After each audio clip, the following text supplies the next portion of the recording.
Bismillahirrahmanirrahim. Assalamualaikum warahmatullahi wabarakatuh.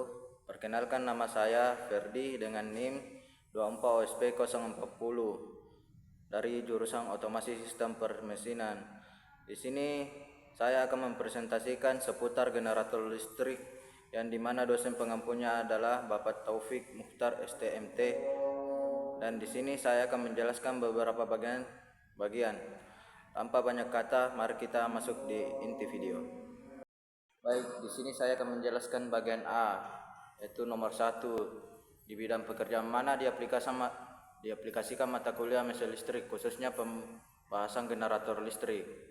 Ya, di sini generator listrik bisa diaplikasikan pada berbagai bidang, contohnya pembangkit listrik, perusahaan kelistrikan, industri manufaktur, pertambangan, perkapalan, konstruksi, portabel, generator untuk peralatan lapangan, rumah sakit, telekomunikasi, dan terakhir energi terbarukan.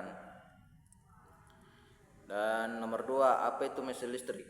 Mesin listrik adalah perangkat elektromagnetik yang berfungsi untuk mengubah energi listrik menjadi energi mekanik. Dan nomor 3, apa itu generator listrik? Generator listrik adalah mesin listrik yang mengubah energi mekanik menjadi energi listrik. Di sini kita disuruh di nomor 4 ini kita disuruh diuraikan klasifikasi pembagian jenis-jenis generator. Dalam jenis generator ada generator AC dan DC. Ini berdasarkan jenis arus keluaran. Dan 2 berdasarkan cara pembangkitan medan. 3 berdasarkan sumber penggerak. Contohnya kalau sumber penggerak yaitu turbin uap, turbin air, turbin angin. Kalau berdasarkan cara pembangkitan medan ada eksitasi sendiri, eksitasi terpisah, dan eksitasi permanen. Di nomor 5 kita bisa lihat soalnya, yaitu apa itu generator sinkron dan asinkron. Generator sinkron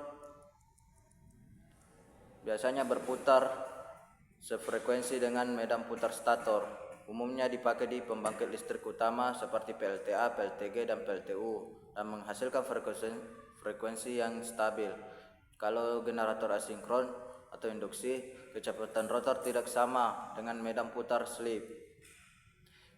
Bisa bekerja sebagai generator bila dicatut kapasitor atau jaringan. Digunakan pada wind, turbin kecil, genset sederhana, dan industri kecil. Dan nomor 6, generator listrik jenis apa yang terpasang secara umum untuk melayani listrik ke masyarakat. Yang biasa digunakan untuk masyarakat yaitu generator sinkron 3 fasa dengan frekuensi 50 Hz. Dengan tegangan outputnya juga bisa dikendalikan dan efisiensi tinggi, cocok bekerja paralel antar generator. Dan nomor 7, bagaimana prinsip kerja generator listrik AC? Generator AC bekerja berdasarkan industri elektromagnetik, yaitu rotor diputar oleh penggerak, terjadi perubahan flux magnet di dalam stator, dan stator menghasilkan tegangan bolak-balik. Dan prinsip di sini nomor 8, bagaimana prinsip kerja generator listrik DC? Prinsip kerja hampir sama dengan AC, tetapi kumparan jangkar diputar pada medan magnet. Gagal induksi dihasilkan dalam kumparan, dan komutatornya mengubah arus AC menjadi DC searah, dan biasanya output berubah tegangan DC. Di nomor 9 kita bisa melihat soalnya, yaitu uraikan dan jelaskan fungsi komponen utama pada generator listrik AC. Listrik AC memiliki komponen yaitu rotor, stator, kumparan, exciter, shaft, and cover, dan bearing, dan terakhir AFR atau automatic voltage regulator. Di rotor bisa menghasilkan medan magnet AC atau eksitasi biasanya melalui arus DC. Stator menghasilkan arus listrik AC, dan kumparan medan menentukan besar kuat medan magnet pada rotor. Exciter memberi arus DC ke rotor. 5, shaft poros menyambungkan rotor ke turbin. end cover dan bearing menopang rotor agar berputar stabil, dan terakhir AFR mengatur tegangan output generator. Dan nomor 10, uraikan dan jelaskan fungsi komponen utama pada generator DC. Di sini ada komponen utama dari generator listrik DC, yaitu stator, rotor, komutator, sikat atau brus, rangkai mesin, dan poros. Di rotor berfungsi untuk kumparan berputar untuk menghasilkan GGL. Di stator menghasilkan medan magnet tetap. Komutator mengubah AC menjadi DC.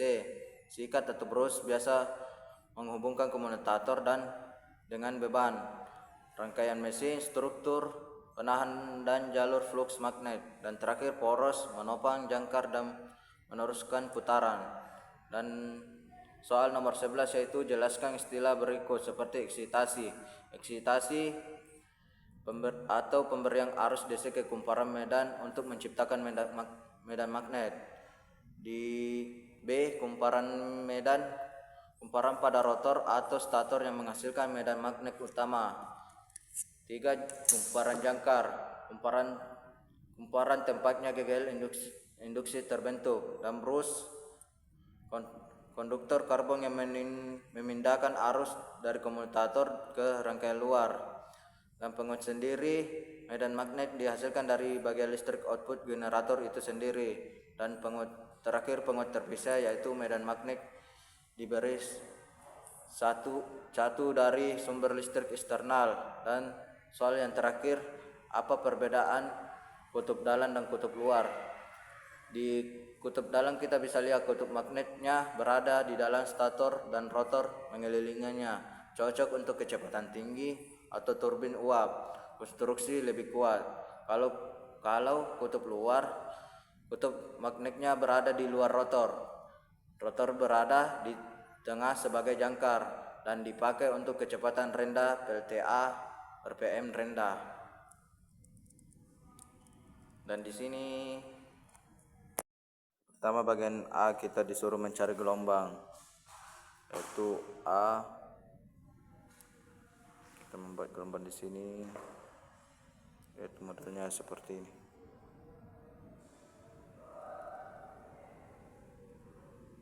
Sini di tengah 90 derajat, 180 derajat. Di sini 270 derajat. Di sini 360. Dan di sini kita membuat gelombang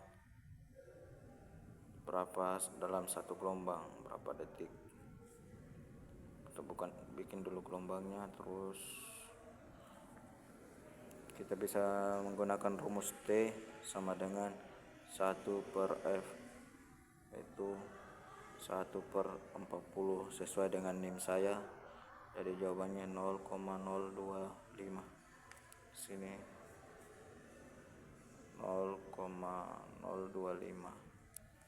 Kita coba cari dengan kalkulator.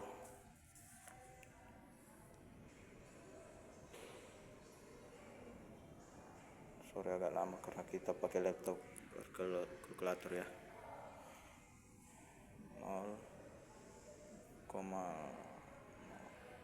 harus diketik manual cok.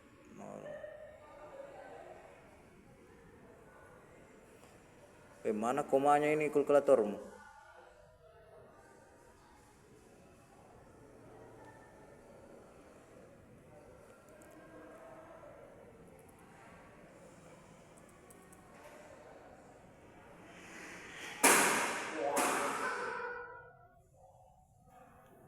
Kita coba bagi 4 ya.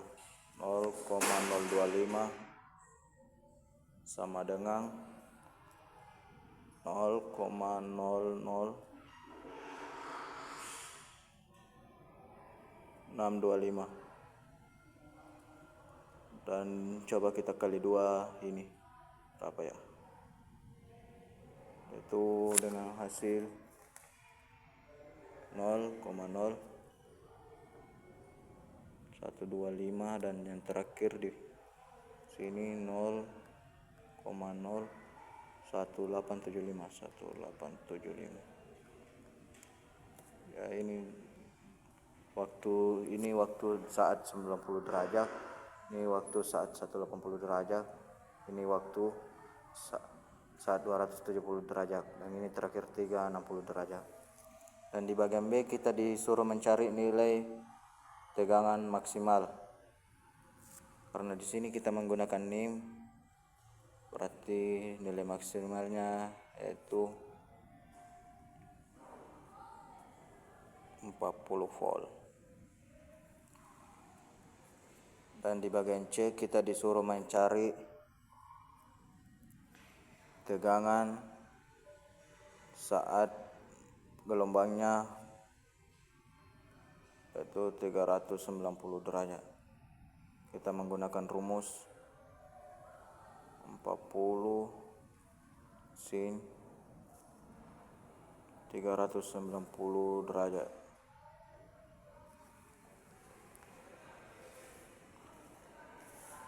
Di waktu 39 derajat situ kita coba cari di kalkulator sin 390 derajat ya. Ya, nilainya di situ 0,5. Dan 40 dikali 0,5 yaitu 20 volt. Dan kita lanjut di bagian D. Bagian D kita disuruh mencari tegangan saat waktu sekon atau detiknya berada pada 0,216 detik. Kita menggunakan rumus 40 sin Wt volt. Ya, di sini 40 sin Wt-nya itu 2 kali 180 dikali 40 dikali waktunya 2,216 volt. Di sini pertama-tama kita mencari 2 kali 180 yaitu 360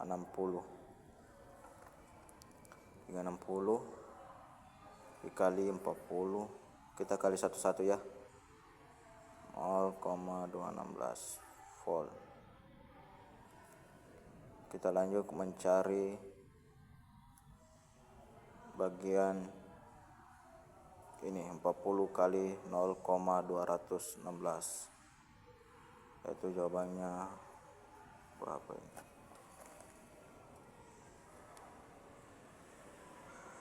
8,64.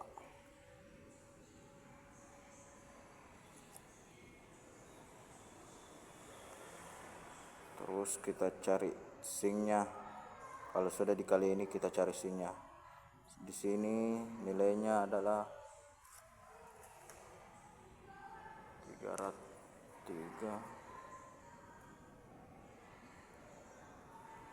110,4 dan nilai sin 3110,4 yaitu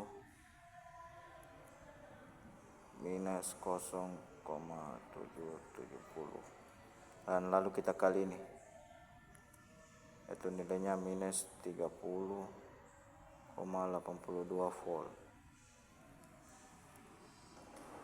Ya, kita lanjut ke bagian E. Kita mencari berapa tegangannya di saat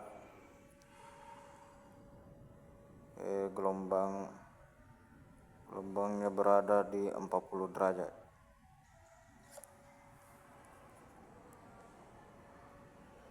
Ya, kita bisa menggunakan rumus 40 sin A volt. Kita tinggal tulis 40 sin 40 volt. Sin 40 sama dengan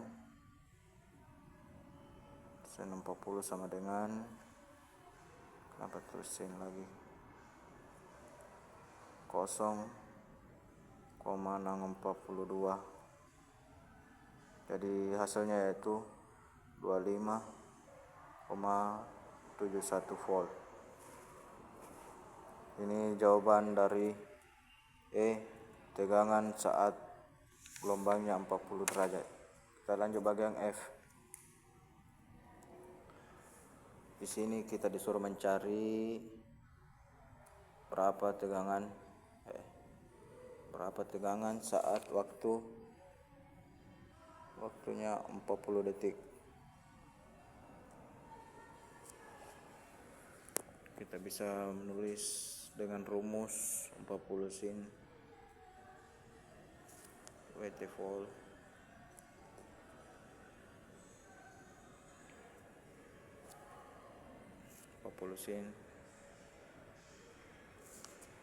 Wt2 dikali 180 dikali 40. Ini 40 dari NIM ya.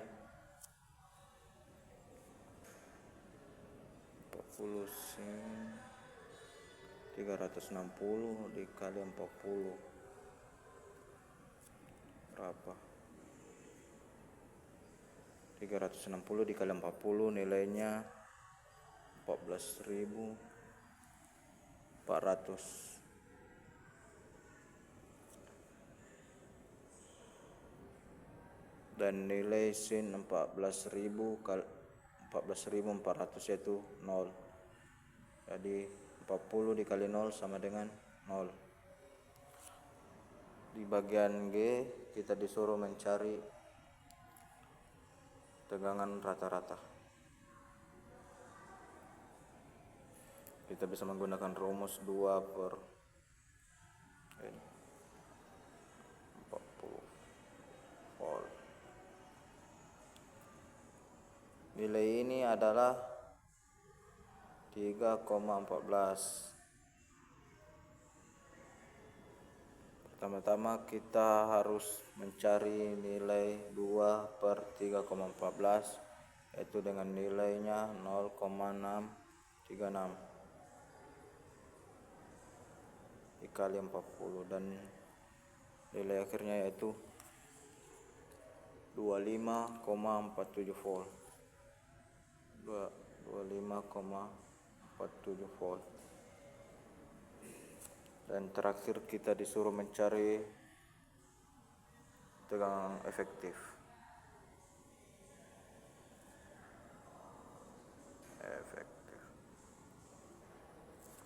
Kita bisa menggunakan rumus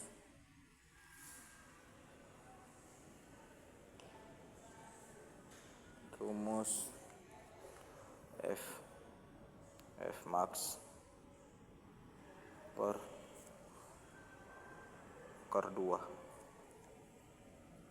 Pertama-tama kita tulis 40 per akar 2 kali akar 2. Pertama-tama kita kali 40 bagi 40 per akar 2 berapa hasilnya? Yaitu 28,28 dikali ini akar 2 dikali akar 2 dengan hasilnya yaitu 39,99 dan tinggal dibulatkan yaitu 40 volt. Oke, ini adalah bagian B.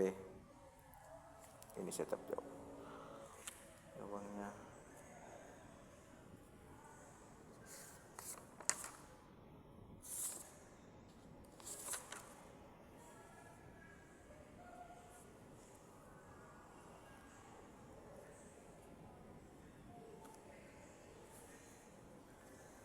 Ya, kita bisa lanjut di nomor 2. Di bagian nomor 2 kita disuruh mencari yaitu berapakah tegangan sesaatnya, karena diketahui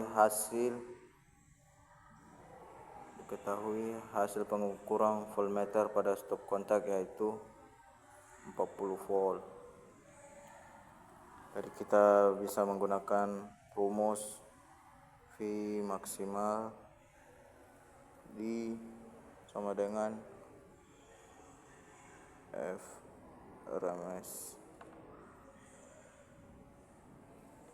dikali akar 2, itu 40. Akar 2 itu sama dengan 1,412. 40 kali 1,412 yaitu 56,6 volt.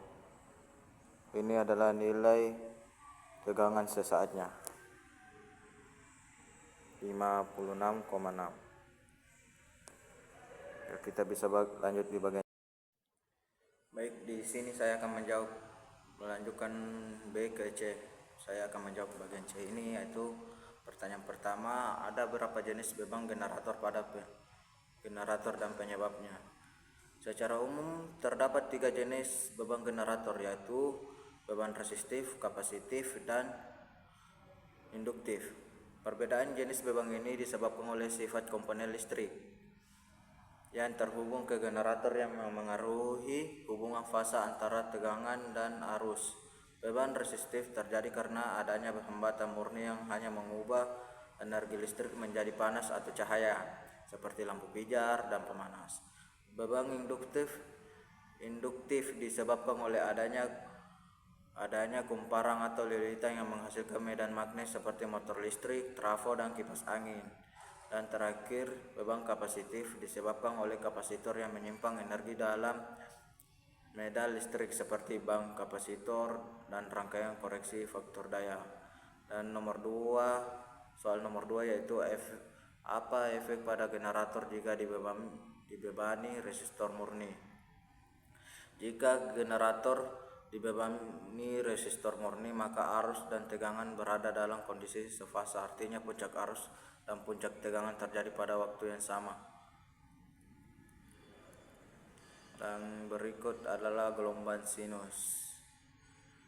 Generator bekerja paling efisien, tidak ada keterlambatan atau percepatan arus terhadap tegangan, dan tidak terjadi daya aktif. Ini adalah efek dari generator. Soal nomor 3 yaitu apa yang dimaksud lagging dan apa penyebabnya. Lagging adalah kondisi di mana arus tertinggal atau terlambat terhadap tegangan, artinya tegangan mencapai puncaknya terlebih dulu, baru kemudian arus menyusul. Penyebab utama kondisi lagging adalah beban induktif seperti motor listrik, transformator, kumparan, atau solenoid. Pada grafik gelombang tegangan berada di depan, gelombang arus tertinggal dan sudut fasa tertentu. Faktor daya bernilai kurang dari 1. Secara fisik, hal ini terjadi karena induktor memerlukan waktu untuk membentuk medan magnet sehingga arus bisa berubah secara instan. Dan soal nomor 4, apa yang dimaksud leading dan apa penyebabnya. Leading adalah kondisi di mana arus mendahului lebih cepat dari tegangan, artinya arus mencapai puncaknya terlebih dahulu sebelum tegangan. Penyebab utama kondisi lagging adalah beban kapasitif seperti kapasitor, aki motor, bank kapasitor, rangkaian kapasitif, daya reaktif, gaya grafik gelombang. Dan ini berikut gaya grafik gelombang. Gelombang arus berada di depan, gelombang tegangan tertinggal, dan sudut fasa bernilai negatif 0, kurang 0. Hal ini terjadi karena kapasitor mampu menyimpan dan melepas semua muatan lebih cepat dibandingkan perubahan tegangan sumber. Dan soal nomor 5, jelaskan prinsip kerja terbentuknya tegangan listrik 3 fasa, yaitu generator 3 fasa. Tegangan listrik 3 fasa terbentuk dari 3 kumparan stator yang dipasang dengan sudut 120 derajat listrik satu sama lain. Ketika rotor generator berputar dan menghasilkan medan magnet, medan ini memotong ketiga kumparan stator secara bergantian. Akibatnya timbul tegangan AC masing-masing berbeda fasa, yaitu 120 derajat. Amplitudo dan frekuensinya sama. Keunggulannya yaitu sistem 3 fasa daya lebih stabil dan efisiensi tinggi, cocok untuk beban besar seperti motor induksi. Dan soal nomor 6 yaitu bagaimana caranya agar resistor listrik kondisi lagging berubah menjadi sefasa. Agar sistem listrik legend dapat berubah menjadi fasa, sefasa dilakukan dengan memperbagi faktor daya, yaitu dengan menambah kapasitor pada sistem. Kapasitor akan menghasilkan daya reaktif kapasitif, menyeimbangkan daya reaktif induktif, mengurangi sudut fasa antar arus dan tegangan. Cara yang umum digunakan yaitu memasang bank kapasitor secara paralel pada beban menggunakan power factor korektif atau PFC. Dan arus dan tegangan mendekati sefasa. Ini hasil faktor daya meningkat mendekati satu, beban generator menjadi lebih ringan dan efisiensi. Ini hasil akhirnya. Saya akan menjawab bagian C nomor 7, yaitu kita disuruh mencari FR, FS, dan FT. Pertama-tama kita mengetahui ABC itu dengan NIM kita yaitu 040, dan fasa gelombang yaitu 90 derajat, dan sin 90 derajat itu sama dengan 1. Dan pertama FR mempunyai rumus ABC kali sin A, atau 040 dikali sin 90 derajat, atau 040 dikali 1, yaitu hasilnya 40 volt. Dan FS pertama rumusnya yaitu ABC sin dikali sin A kurang 120 derajat 40 ya, atau 40 sin minus 30 derajat. 30 ini bisa didapat dari A kurang 120, 90 kali kurang 120, yaitu hasilnya 30. Dan 30 minus 30 derajat itu sama dengan minus 0,5 ya. Lalu kita kali sin minus 30 yaitu minus 0,5, lalu kita kali dengan 40 yaitu NIM kita. 40 dikali minus 0,5 yaitu minus 20 volt. Dan terakhir kita mencari jawaban dari FT yaitu dengan rumus ABC dikali sin A kurang 240 derajat. Seperti tadi 240 derajat 90 A ini 90 derajat dikurang 240 derajat yaitu sama dengan minus 150 derajat. Jadi kita di sini menggunakan 40 dikali sin minus 150 derajat, dan sin minus 150 derajat itu nilainya yaitu minus 0,5, lalu kita kali dengan 40 yaitu NIM kita. 40 dikali min 0,5 yaitu minus 20 volt. Nah, itu saja jawaban dari nomor 7, dan kita lanjut di soal bagian D. Baik, saya akan melanjutkan di bagian D, bagian genset dan bagaimana cara perawatannya. Yaitu satu, ada mesin penggerak atau engine, berfungsi sebagai sumber tenaga mekanik untuk memutar generator. Biasanya ada mesin diesel, paling umum kuat dan irit. Kalau mesin bensin kapasitas kecil, kalau mesin gas lebih ramah lingkungan. Dan komponen utama dari engine adalah silinder atau piston, dan piston menghasilkan tenaga putar. Ada crankshaft atau force ankle mengubah gerak piston menjadi putaran. Dan 3, sistem bahan bakar yang menyuplai seperti solar atau bensin. Ada juga mesin pendingin agar tidak gampang panas seperti radiator untuk mencegah panas yang berlebih. Dan sistem pelumas seperti oli untuk mengurangi gesekan agar tidak cepat aus atau rusak. Dan terakhir ada sistem starter untuk menghidupkan mesin. Di bagian kedua ada komponen yang namanya generator atau alternator yang mengubah energi mekanik menjadi energi listrik. Bagian utamanya yaitu adalah rotor, stator, dan kumparan medan. Ada juga pun bearing. Rotor ini adalah bagian yang berputar, stator yaitu yang bagian diam. Kalau kumparan medan itu yang menghasilkan medan magnet dan bearing untuk menjaga putaran tetap halus.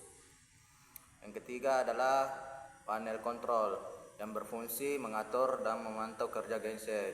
Di sini ada seperti voltmeter, amperameter, frekuensi meter, voltmeter, lampu indikator, dan juga MCB circuit breaker. Dan komponen keempat adalah sistem bahan bakar yang biasanya yaitu tangki bahan bakar, fuel pump, fuel filter, dan injektor atau karburator. Dan komponen kelima adalah sistem pendingin, radiator, kipas pendingin, water pump, coolant. Dan bagian keenam ada sistem pelumas yang biasa dipakai yaitu oli mesin, oli pump, oli filter, dan oli sump.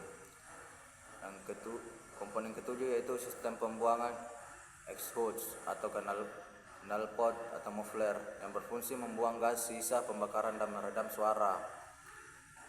Dan yang kedelapan adalah rangka atau rangka dan peredam, frame atau base frame yaitu dudukan genset, mounting karet adalah meredam getaran, penopi atau opsional meredam suara dan melindungi genset. Adapun cara pemeliharaan genset yaitu untuk bertujuan menjaga performa, keandalan, dan umur lebih panjang. Dan ada pemeliharaan harian. Pertama-tama kita harus cek level oli mesin tiap hari, cek bahan bakar, periksa air radiator, periksa kebocoran di oli atau solar. Pastikan panel indikator normal. Dan 2, pemeliharaan mingguan. Jalankan genset tanpa beban kurang lebih 10-15 menit. Periksa suara dan getaran mesin, cek tegangan dan frekuensi output. Bersihkan bagian luar genset agar terlihat tetap bagus.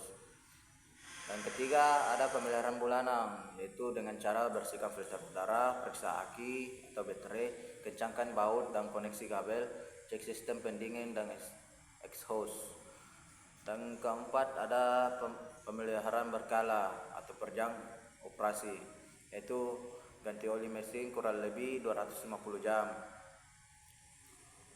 dan ganti filter oli, ganti filter bahan bakar, cek bearing dan alternator, kalibrasi, dan terakhir kalibrasi panel kontrol.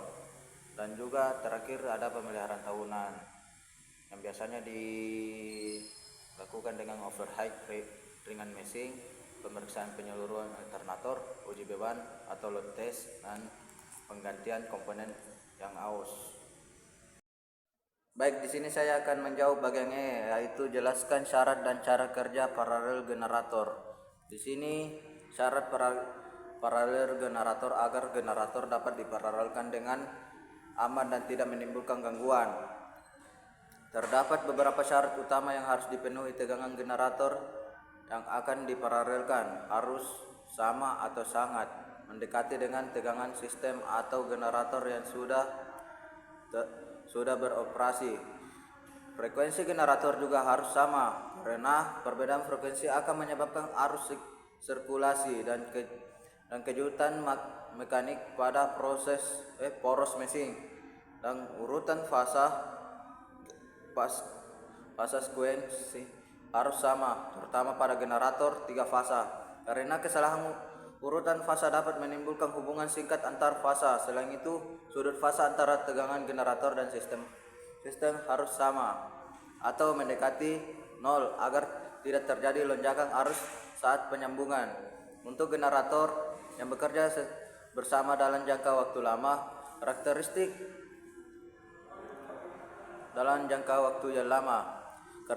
karakteristik pembebanan seperti pengaturan kecepatan atau governor dan pengaturan tegangan atau AFR juga harus kompatibel agar pembagian beban aktif dan reaktif berjalan seimbang. Cara kerja paralel generator biasanya pada awalnya satu generator dijalankan dan dihubungkan ke beban sebagai sumber utama. Generator kedua dijalankan tanpa beban dan distabilkan hingga tegangan dan frekuensi mendekati generator yang sudah online atau aktif. Setelah itu dilakukan proses sinkronisasi, yaitu penyamaan tegangan, frekuensi, dan sudut fasa. Sinkronisasi dapat dilakukan secara manual menggunakan alat seperti voltmeter,